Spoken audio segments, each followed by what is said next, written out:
नमस्कार दोस्तों। कांग्रेस में सब कुछ ठीक नहीं है, यह बात बहुत पहले से कही जा रही है, लेकिन कुछ जगहों पर चीज़ें जब ठीक हो जाती हैं वहाँ भी बिगड़ जाती हैं। अभी मैं राजस्थान की बात करूँगा। राजस्थान में हाल ही में राहुल गांधी की एक रैली हुई थी, किसान रैली। जो किसान आंदोलन देश में चल रहा है, कांग्रेस ने उसके साथ अपना समर्थन जताया है और 3 कानून जो कृषि कानून हैं उनको वापस लेने की किसानों की मांग के साथ कांग्रेस भी खड़ी हुई है। तो राहुल गांधी की एक रैली थी राजस्थान में। उस रैली में मंच पर राजस्थान के बहुत सारे नेता बैठे हुए थे, उसमें सचिन पायलट भी थे। लेकिन राहुल गांधी के पहुंचने के बाद एक घोषणा होती है और कहा यह जाता है कि राहुल जी, अशोक गहलोत जो मुख्यमंत्री हैं, गोविंद सिंह डोटासरा जो वहाँ प्रदेश अध्यक्ष हैं और केसी वेणुगोपाल, इनके अलावा जितने भी नेता हैं मंच से नीचे आ जाएं। जाहिर सी बात है कि इशारा सचिन पायलट को लेकर के था और सचिन पायलट को मंच से नीचे उतरना पड़ा। जो राजस्थान का कद्दावर नेता कांग्रेस का है, जिसको आपने प्रदेश अध्यक्ष बना करके उसकी अगुवाई में वहां सरकार बनाई, उस नेता को मंच से उतारना कई लोगों को नागवार गुजरा। और जाहिर सी बात है, इसमें कोई दो राय नहीं है कि ऐसा अगर हुआ है तो अशोक गहलोत के कहने पर ही हुआ होगा। लेकिन राहुल गांधी की मौजूदगी में अगर सचिन पायलट को मंच से नीचे उतारा गया तो यह अपने आप में एक बड़ा सवाल है। और यही सवाल सचिन पायलट के अपने लोगों के बीच में घाव कर गया। सचिन पायलट ने इसके मुकाबले में आज एक रैली की। इस रैली में उन्होंने अशोक गहलोत, कैबिनेट के जितने भी नेता मंत्री हैं उनको और अपने समर्थक विधायकों को बुलाया। 16 विधायक सचिन पायलट के मंच पर आज मौजूद थे और बहुत बड़ी तादाद में लोग खड़े थे। सचिन पायलट ने आज अपने आला कमान को, राहुल गांधी को और अशोक गहलोत को इस किसान पंचायत के जरिए अपनी ताकत का एहसास कराया और उन्होंने कहीं ना कहीं यह बताने समझाने की कोशिश की कि मेरा जनाधार यही है, मैं ज़मीन का ताकतवर नेता हूं और मेरे से मुकाबला करने का मतलब यह है कि पार्टी को भारी नुकसान। यह इशारा है क्योंकि पिछले साल जुलाई में अशोक गहलोत बनाम सचिन पायलट जो लड़ाई लंबी चली, वो दिल्ली और इसके पड़ोस में गुड़गांव से लेकर के जयपुर के बीच में तनातनी चलती रही है। बहुत दिनों तक ऐसी स्थिति बनी रही। बाद में राहुल गांधी और प्रियंका गांधी ने मिलकर के सुलह करवाई और सचिन पायलट जयपुर लौटे। उनके कुछ लोगों को मंत्रिमंडल में अशोक गहलोत ने जगह दी, कुछ को नहीं दी। लेकिन किसी तरीके से सचिन पायलट ने अपनी जगह पार्टी के भीतर में बनाई। अब मंच से उतारे जाने के बाद की जो स्थितियां बनी, उसको देखते हुए सचिन पायलट ने फिर से अपनी ताकत दिखाने की कोशिश की और यह जो किसान महापंचायत हुई है राजस्थान में सचिन पायलट की अगुवाई में, वह अशोक गहलोत और राहुल गांधी दोनों को अपनी तरह का संदेश भी है और संकेत भी है। लेकिन कांग्रेस का मामला सिर्फ राजस्थान में फंसा हो ऐसा नहीं है। सबसे बड़ा संकट दिल्ली में है। जो केंद्रीय इकाई है, अभी भी सोनिया गांधी कार्यकारी अध्यक्ष हैं और पिछली बार यह तय हुआ कि मई में चुनाव कराए जाएंगे। चुनाव कब होंगे, कैसे होंगे, तारीख क्या होगी, कार्यकारी अध्यक्ष सोनिया गांधी यह तय करेंगी। यानी कि राहुल गांधी के अध्यक्ष पद छोड़ने के बाद से 2019 के नतीजों के आने के बाद राहुल गांधी ने जिस तरीके से अध्यक्ष पद से इस्तीफा दिया और सोनिया गांधी को बतौर कार्यकारी अध्यक्ष कमान संभालनी पड़ी, वो अगली मई तक चलेंगी। अगली मई तक वो कार्य बतौर अध्यक्ष कामकाज पार्टी का देखेंगे। लेकिन वहां अध्यक्ष कौन होगा, यह अपने आप में बड़ा सवाल रहा। और यही पार्टी का अध्यक्ष और पार्टी का सांगठनिक ढांचा ठीक हो, लोगों के बीच में पार्टी को लेकर के राय बेहतर हो, इसके लिए जो वरिष्ठ नेता लगातार सोनिया गांधी को चिट्ठी लिखते रहे, जिन 23 नेताओं ने चिट्ठी लिखी थी, जिनको ग्रुप 23 कहा जाता है, उनमें में से एक गुलाम नबी आज़ाद भी थे। गुलाम नबी आज़ाद का इस बार राज्यसभा में कार्यकाल पूरा हुआ और उनको दोबारा कांग्रेस ने नहीं भेजा। उनकी जगह पर अब सदन के नेता कांग्रेस की तरफ से मल्लिकार्जुन खड़गे होंगे, जो इस बार 2019 का चुनाव हार गए। आपको याद हो कि 2014 से लेकर के 2019 तक मल्लिकार्जुन खड़गे लोकसभा में कांग्रेस के नेता रहे। अब चूंकि वो लोकसभा चुनाव हार गए थे 2019 में, तो उनको कांग्रेस आलाकमान ने राज्यसभा में भेजा है। वो कांग्रेस आलाकमान के भरोसेमंद नेताओं में गिने जाते हैं, जैसे अशोक गहलोत। अब यहां की दिक्कत यह है कि कपिल सिब्बल जैसे नेता भी बात गुलाम नबी आज़ाद की नहीं है। कपिल सिब्बल जैसे नेता भी उसी ग्रुप 23 में आते हैं जो आला कमान से बार बार ये सवाल करते हैं कि अध्यक्ष पद को लेकर के कोई न कोई राय तय होनी चाहिए। कपिल सिब्बल उन नेताओं में से हैं जिन्होंने बिहार चुनाव के बाद खुल करके कहा था कि लोगों ने पार्टी को नकार दिया है, पार्टी को अपने बारे में विचार करने की ज़रूरत है। और वो बार बार कहते हैं कि यह बात पार्टी के लिए कहना पार्टी के भले में है। कांग्रेस का इस देश में मजबूत रहना और कांग्रेस का लगातार बेहतर करना हिंदुस्तान के लिए और इस देश के लिए बेहतर है।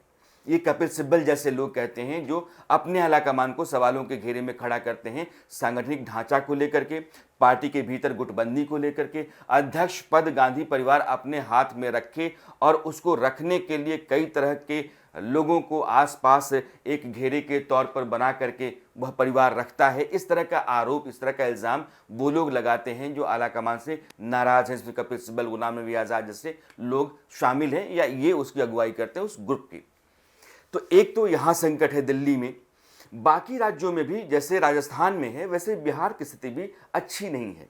बिहार में भले ही पार्टी ने 19 सीटें हासिल की, आप जिस तादाद में लड़े उस तादाद में आपके पास सीटें नहीं आईं और इसका ठीकरा आरजेडी नेता शिवानंद तिवारी ने कांग्रेस पर फोड़ा था कि पार्टी के नहीं, आरजेडी, कांग्रेस और जो महागठबंधन में बाकी दल थे उनका सत्ता में न आने का एकमात्र कारण था कांग्रेस का लचर प्रदर्शन, कांग्रेस के नेताओं का हार जाना। यानी कांग्रेस पर जो भरोसा आरजेडी ने किया था, कांग्रेस उस लायक थी नहीं। यह बात शिवानंद तिवारी कह रहे थे। उसके बाद कपिल सिब्बल ने कहा था कि ऐसा लग रहा है कि लोगों ने हमको नकार दिया है। अब बिहार की स्थिति यह है कि हाल ही में बिहार के एक नेता ने यह कहा था कि कम से कम 11 कांग्रेसी विधायक एनडीए में शामिल हो सकते हैं और उन 11 लोगों में मदन मोहन झा भी जो प्रदेश के अध्यक्ष हैं और अजीत शर्मा जो विधानमंडल के नेता रहे हैं। तो यह जो वहाँ के अगुआ नेता हैं कांग्रेस के बिहार में, वो भी एनडीए में शामिल हो सकते हैं। इस तरह की बातें बीच बीच में उठती रहती हैं बिहार में। लेकिन हाँ, कांग्रेस के भीतर एकजुटता या एक राय बिहार में हो और वो टूट से परे है, ऐसा नहीं कहा जा सकता है। बीजेपी की नज़र खास करके एनडीए के कांग्रेस के ऊपर है और बहुत मुमकिन है कि कभी बात बन जाए तो नीतीश कुमार भी कांग्रेस के नेताओं को जेडीयू में शामिल करा सकते हैं, क्योंकि नीतीश कुमार भी अपनी पार्टी की ताकत को लगातार बढ़ाने में लगे हुए हैं। इसी सिलसिले में उन्होंने बीएसपी के एक विधायक को जगह दी और एलजेपी के जो इकलौते विधायक हैं उनके साथ भी उनका मेलजोल ठीक सा है और राजकुमार सिंह नीतीश कुमार की तारीफ करते हुए नहीं थकते हैं। तो जो 43 का आंकड़ा नीतीश कुमार का है उसको बढ़ाने का एकमात्र रास्ता उनके पास यही है कि वो कांग्रेस के भीतर फूट डाल दें या कांग्रेस के विधायकों को तोड़ लें। यह काम बीजेपी भी करना चाहती है, इसलिए बीजेपी की नज़र भी कांग्रेसी विधायकों के ऊपर है और कांग्रेस बिहार में अपने आप में संकट के भीतर चलने वाली पार्टी है। जो राजस्थान से बात मैंने शुरू की, राजस्थान की जो स्थितियां हैं वो सचिन पायलट बनाम अशोक गहलोत की वो असाधारण स्थितियां हैं। इसमें टकराव कभी भी हो सकता है, वह टकराव विस्फोटक हो सकता है और सरकार पर संकट किसी भी वक्त मंडरा सकता है। एक बिहार की स्थिति वैसी ही है और केंद्रीय आलाकमान की वैसी ही है। इसीलिए अलग अलग राज्यों में, जैसे पश्चिम बंगाल में चुनाव हो रहे हैं, पश्चिम बंगाल में भी कांग्रेस लेफ्ट के साथ जा तो रही है, लेकिन कांग्रेस के पास अपनी चुनावी रणनीति नहीं है। बीजेपी जिस ताकत से लगी हुई है या ममता बनर्जी टीएमसी की अगुआ होने के नाते ज़मीन पर जिस शिद्दत से और जिस मजबूती से अपने आप को रखने और अपनी सरकार को बचाने की कोशिश में लगी हुई हैं, उस तरह की बेचैनी या उस तरह की का संकल्प कांग्रेस के भीतर नहीं दिख रहा है। लेफ्ट कमोबेश मरने वाली हालत में बंगाल में है और कांग्रेस भी वैसी ही मान लीजिए। तो लेफ्ट और कांग्रेस का जो तालमेल है वो दो कमज़ोर पार्टियों का है और इसके लिए गुंजाइश बंगाल में नहीं है। तो यह जो स्थितियां होती हैं केंद्रीय आलाकमान अलग अलग राज्यों में, उसके संकेत जाते हैं पार्टी के कैडर के बीच और पार्टी उन राज्यों में जहां चुनाव होने हैं वहां भी लचर प्रदर्शन करती है, क्योंकि बाकी राज्यों से लेकर के केंद्रीय आलाकमान तक की स्थितियां उसको लचर और कमज़ोर दिखती हैं। इसलिए कांग्रेस आज की तारीख में जहां खड़ी है, अपने समूचे इतिहास में सबसे नाजुक और बहुत ही बड़े सवाल के सामने खड़ी है। वो ये है कि क्या कांग्रेस अगले 5-10 वर्षों में बच पाएगी। कांग्रेस के पास जो अभी का नेतृत्व है, उस नेतृत्व के जरिए कांग्रेस अपनी बेहतरी ढूंढ पाएगी, देख पाएगी। जो राजनीतिक रणनीति होती है और पार्टी की जो अपनी तैयारी होती है चुनाव को लेकर कि लोकतंत्र में चुनाव ही सब कुछ है, तो चुनाव के लिहाज से अब आपके समकक्ष या आपके मुकाबले में बीजेपी है, जिसका अपना सांगठनिक ढांचा तो है ही, लेकिन लगातार वो लोकतांत्रिक व्यवस्था के भीतर अपने आप को झोंके रहती है, उसका सिस्टम काम कर रहा होता है और उस तरह की ताकत, उस तरह की मुस्तैदी, मजबूती कांग्रेस के भीतर नहीं दिखती है। और लोकतंत्र में आप जब तक काडर तक नहीं जाते हैं, आप बूथ तक नहीं जाते हैं, तब तक सिर्फ कुछ कमरों में कुछ लोगों के बीच बैठ करके मीटिंग कर लेने भर से काम नहीं बनता है। बीजेपी ने कम से कम यह दिखाया है कि त्रिपुरा जैसा राज्य भी जीता जा सकता है। पश्चिम बंगाल जैसे राज्य में भी वहां की 42 सीटों में से 18 सीटें जीती जा सकती हैं। हैदराबाद में जाकर के भले ही लोकल बॉडी इलेक्शंस के चुनाव थे, लेकिन वहां भी 44 सीटें जीत करके रिकॉर्ड कायम किया जा सकता है। तो लोकतंत्र में लोगों के बीच पार्टी अपने कार्यकर्ता, अपने नेताओं के साथ लगातार जूझती रहती है और इस जूझते रहने और लोगों के साथ अपने लगाव को बढ़ाते रहने का नतीजा होता है कि वो भरोसा जीतती है और चुनाव जीतती है। कांग्रेस में दूर दूर तक अभी नहीं दिख रहा है ऐसा। वो केंद्रीय नेतृत्व के पास भी संकट है, यहाँ भी अपनी लड़ाइयाँ हैं, और जो प्रदेश इकाइयाँ हैं उनके पास भी लड़ाइयाँ हैं। राजस्थान से मैं इसलिए फिर से क्लोज करना चाहता हूँ क्योंकि राजस्थान में एक चिंगारी भड़की है और ये चिंगारी आने वाले दिनों में कांग्रेस के लिए बड़ी आग साबित हो सकती है। सचिन पायलट, जिनके बारे में लगातार कहा जाता रहा कि कांग्रेस ने उनके साथ नाइंसाफी की, जिस तरीके से भूपेश बघेल छत्तीसगढ़ में प्रदेश अध्यक्ष थे और वहां पार्टी सत्ता में आई, बहुमत में आई, तो उनको मुख्यमंत्री बनाया गया। कमलनाथ मध्य प्रदेश में थे, अध्यक्ष थे प्रदेश के, पार्टी वहां बहुमत में आई तो उनको मुख्यमंत्री बनाया गया। लेकिन प्रदेश के अध्यक्ष सचिन पायलट थे, पार्टी वहां बहुमत में आई, सरकार बनाने के समय अशोक गहलोत को, जो जनरल सेक्रेटरी थे, उनको भेज दिया गया जयपुर राजस्थान कि जाइए आप मुख्यमंत्री बनिए।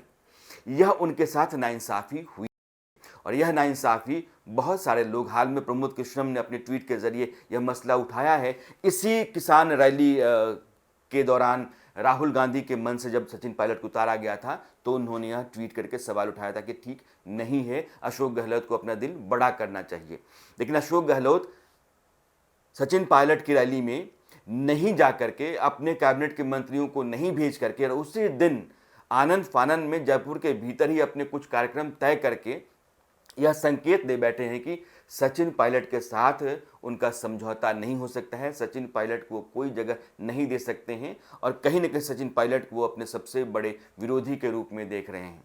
तो सत्ता के साथ जो अशोक गहलोत का अपना लगाव है और सत्ता को बचाए रखने के लिए, अपने पास बनाए रखने के लिए सचिन पायलट की नापसंदगी है उनको लेकर के, वह राजस्थान की राजनीति में कुछ नया संकट पैदा कर सकती है। आज के लिए बस इतना ही। मेरी मुलाकात आपकी फिर होगी कल। नया मसला होगा, नया मुद्दा होगा, लेकिन बात होगी। तब तक के लिए नमस्कार।